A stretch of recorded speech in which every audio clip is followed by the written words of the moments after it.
Fala aí, galera do Força Máxima, sejam bem-vindos a mais um vídeo. Eu sou o professor Lúcio Lobato de Química e hoje eu vou conversar com a terceira série sobre o capítulo 19 de Química 1, beleza? Cara, esse capítulo vai ser o capítulo que vai tratar pra gente das teorias de ácido-base.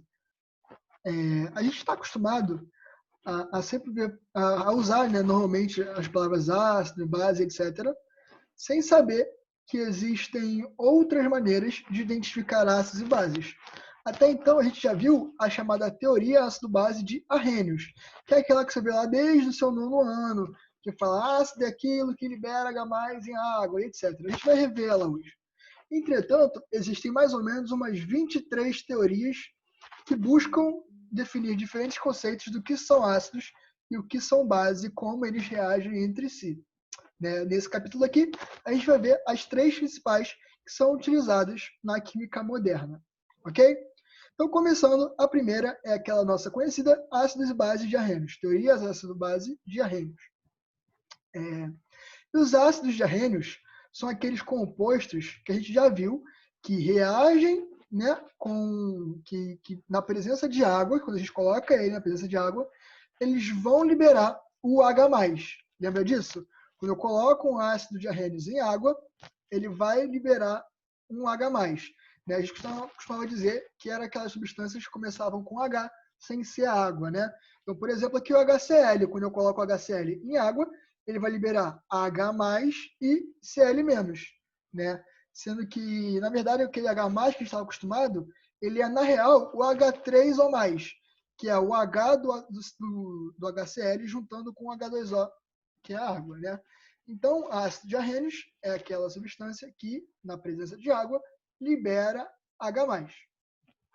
Já as bases de Arrhenius são aquelas substâncias que, na presença de água, liberam OH-, né? A gente vai dizer que eram aquelas substâncias que a fórmula liberava OH-, ok?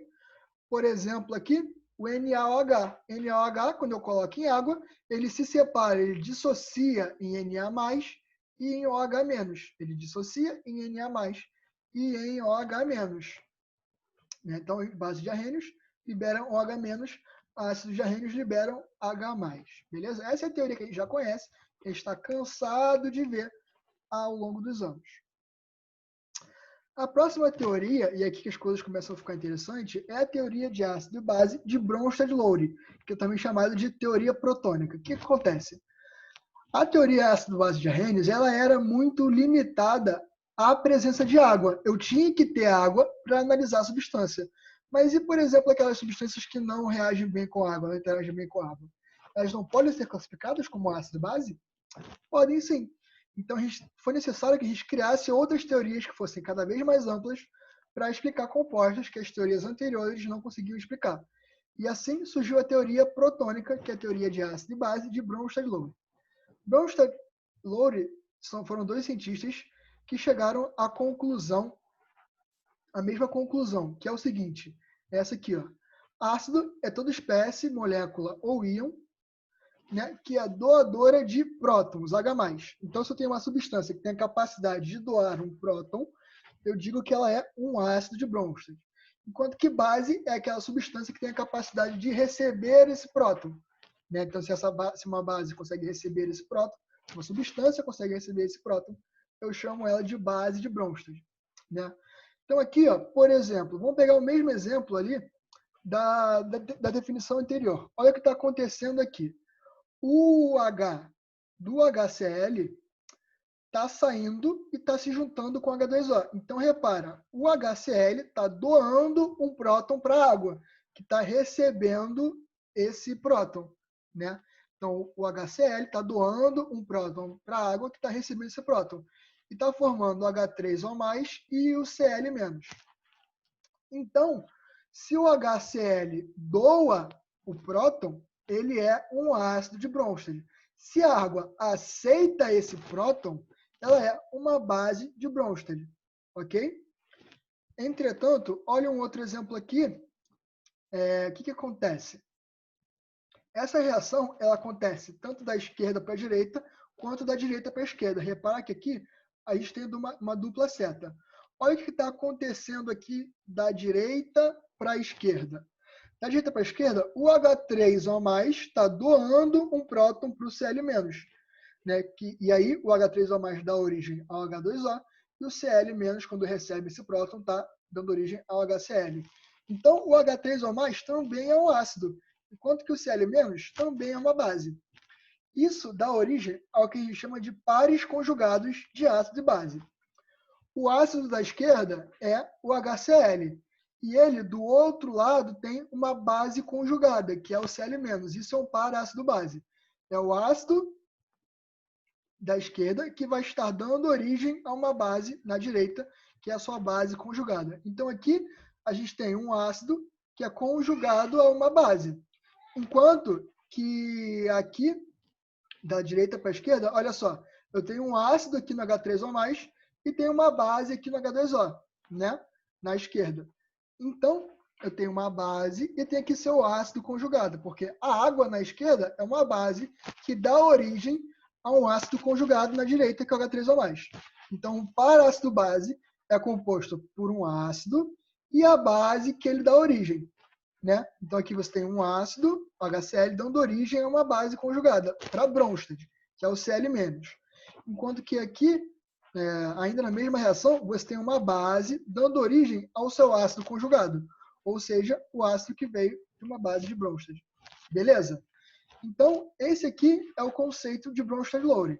Ácido é uma espécie química que doa prótons, H+, e base é uma espécie química que recebe prótons, H+. E aí a gente tem o conceito de par de ácido-base conjugado, porque numa mesma reação a gente vai ter um ácido e uma base no reagente, e no produto a gente vai ter também um ácido e uma base, segundo Bronsted, né? Beleza? Só que existem algumas substâncias que apresentam um caráter anfótero. O que isso quer dizer? Isso quer dizer que é uma substância que tem capacidade de agir tanto como ácido de Bronsted quanto como base de Bronsted. Por exemplo, a água. A água é um exemplo de substância anfótera. Dá uma olhada aqui. Você tem, nessa reação, o NH3 reagido com H2O. Olha o produto, NH4+, e OH-. Então, o que aconteceu aqui? O H2O doou um próton para o NH3, que formou o NH4+. E aqui, o H2O, quando perdeu esse próton, formou um OH-. O NH3 está recebendo um próton da água. Então, o NH3 é uma base e a água que está doando o próton é um ácido. Já aqui nos produtos, a gente tem o quê? Tem o NH4+, doando um próton para o OH- para restituir os reagentes. Então, aqui o NH4+ é um ácido e o OH- é uma base. Logo, quais são os pares ácido e base conjugado? A base NH3 tem como seu par o ácido conjugado NH4+. E o ácido H2O tem como base conjugada o OH-. Agora, olha para a reação de baixo. Na reação de baixo, a gente tem esse cara aqui, que é o chamado ácido acético, que é o ácido do vinagre, reagindo com H2O, dando origem ao CH3COO- e ao H3O+. Olha o que está acontecendo. Esse cara aqui, que tem a fórmula mais complicada, ele está doando um H+ para a água dos reagentes. Então, ele que está doando o próton é um ácido e a base que está recebendo esse próton e a água que está recebendo esse próton, desculpa, é uma base. Enquanto aqui, nos produtos, o H3O+ que foi formado está doando o próton para o CH3COO-. Né? Então, o H3O+ é um ácido conjugado e o CH3COO- é uma base conjugada. Quais são os pares ácido-base conjugado? O CH3COH faz par com a base conjugada CH3COO-. E a base H2O faz par com o ácido conjugado H3O+. Repara que na equação de cima, a água está agindo como um ácido, enquanto que na equação de baixo, a água está agindo como uma base. Por isso a gente fala que a água tem um aspecto anfótero, ela é anfótera, porque dependendo de quem ela está reagindo, ela pode ser tanto um ácido quanto uma base, ok? Além disso, existe uma relação de força entre esses caras. Lembra que a gente via, né, ácidos fortes e bases fracas, ácidos fracos, bases fortes. Então, eles classificavam os ácidos e as bases quanto à força. Acontece o seguinte, se um ácido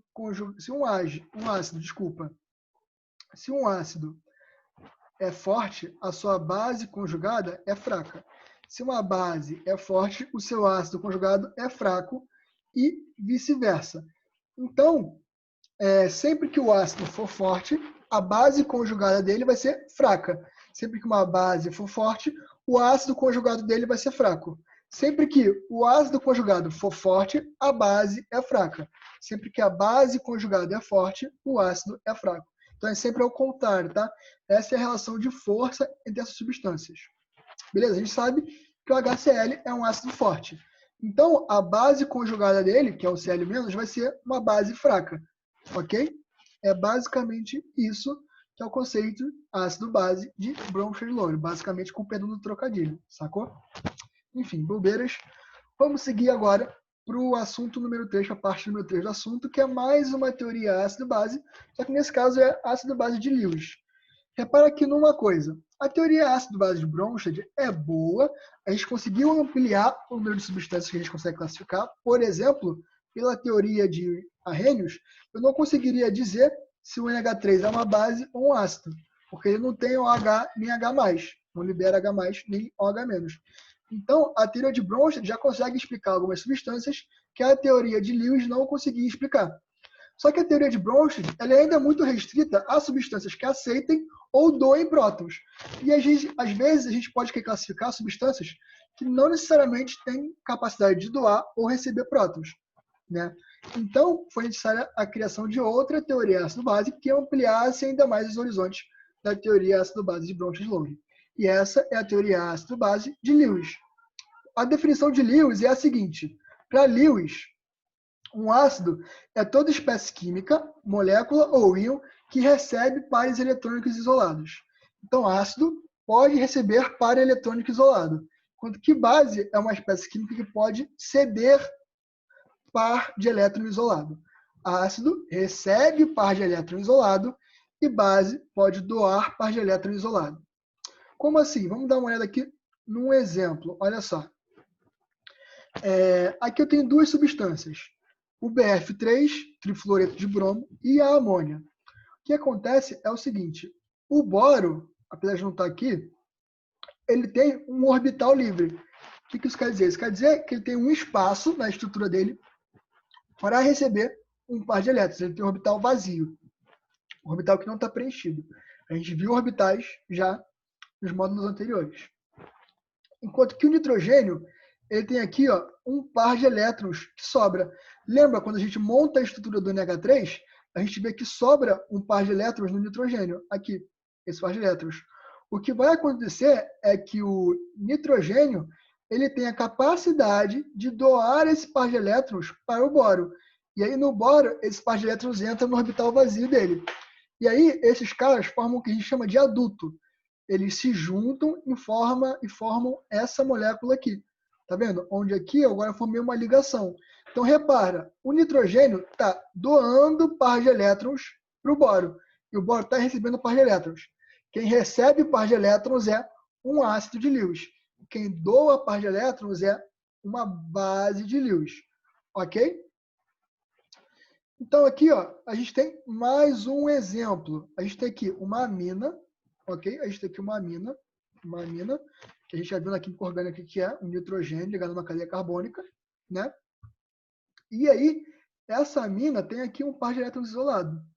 E essa amina, ela vai reagir com o tricloreto de alumínio, que é, na verdade, o cloreto de alumínio, que tem um orbital livre também. E o que vai acontecer é o seguinte, essa amina, ela vai doar elétrons aqui, ela vai doar esses elétrons aqui para o alumínio. Vai formar esse composto aqui, que é um composto que tem uma ligação entre a amina, entre o nitrogênio da amina e o alumínio. Já que o nitrogênio da amina está doando o par de elétrons, essa amina é uma base de Lewis. A gente viu na química orgânica que, de fato, aminas é a função básica, são as moléculas básicas da química orgânica, por causa do conceito de Lewis, por causa desse par de elétrons. E o cloreto de alumínio está recebendo esses elétrons. Então, a gente classifica ele como ácido de Lewis. Né? Então, essa teoria aqui é uma teoria bem mais geral no que diz respeito à acidez e basicidade das substâncias. Então, de uma maneira resumida, a gente pode resumir todos esses conceitos nesse diagrama aqui, ó. A teoria de Arrhenius ela era muito restrita. Então, exterior a ela, a gente tem aqui a teoria de Bronsted-Lowry, que ainda era um pouco restrita, e agora a gente tem uma teoria mais geral, que é a teoria de Lewis. Todo ácido de Arrhenius é um ácido de Bronsted-Lowry, que também são ácidos de Lewis, beleza? Então, um está dentro do outro nesse conjunto aqui. Os ácidos de Lewis acaba sendo o conceito mais abrangente, pelo menos que a gente estuda no ensino médio. Então, o conceito de Lewis é o conceito de ácido base mais abrangente, seguido do conceito de Bronsted-Lowry, seguido do conceito de Arrhenius. Ah, professor, qual deles está certo? Não tem certo, não tem errado. O que tem são conceitos diferentes para situações diferentes.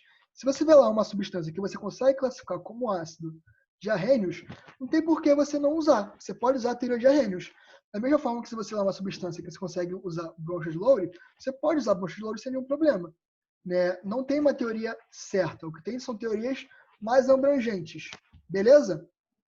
Uma teoria acaba complementando a outra. Uma está dentro da outra, que nem nesse diagrama aqui. Ok, galera?